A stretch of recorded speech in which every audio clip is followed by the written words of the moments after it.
আলহামদুলিল্লাহ, প্রশংসা শুধুই আল্লাহ রাব্বুল আলামিনের। আমরা সবাই মহান সেই প্রভুর দরবারে শুকরগুজার হই। আলহামদুলিল্লাহ। দরুদ ও সালাম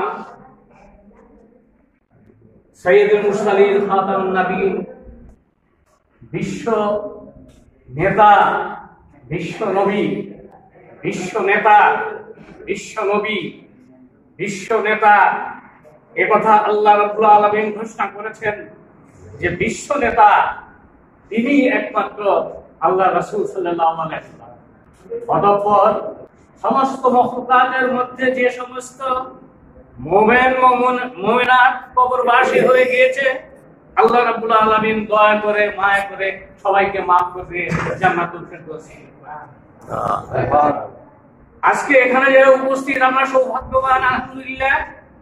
এজন্য যে সম্ভবত 1825 সাল অথবা মতান্তরে 1835 সালে যে মসজিদ নির্মিত হয়েছিল, আমাদের পূর্বপুরুষরা করেছিলেন, সেই মসজিদের পুনঃসংস্কার করার জন্য নতুন করে একটা মসজিদ তৈরি হয়েছে।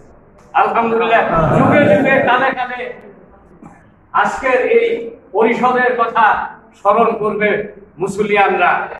আল্লাহর তরফ থেকে হুকুম হয়েছিল জাতির পিতা জনাব ইব্রাহিম আলাইহিস সালামের প্রতি। কোন জাতির পিতা? মুসলিম জাতির পিতা। মুসলমানদের জাতির অন্য কোন পিতা নেই। সেই মুসলিম জাতির পিতার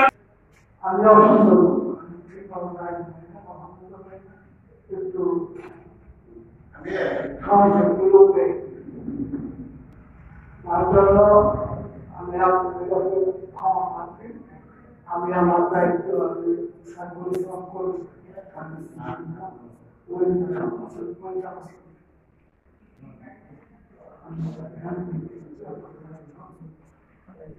আমি বাইরে থেকে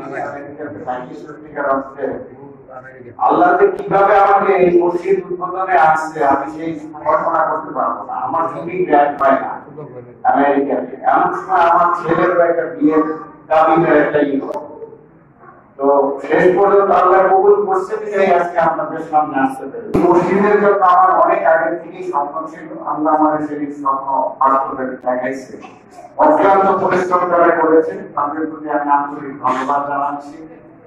যারা পৃষ্ঠপোষকতা করেছেন, যারা টাকা দিয়ে, অর্থ দিয়ে, শ্রম দিয়ে, তাদেরকে অবশ্যই আমার কৃতজ্ঞতা আজীবন থাকবে। Thank you. আল্লাহ হাফেজ। আসসালামু আলাইকুম।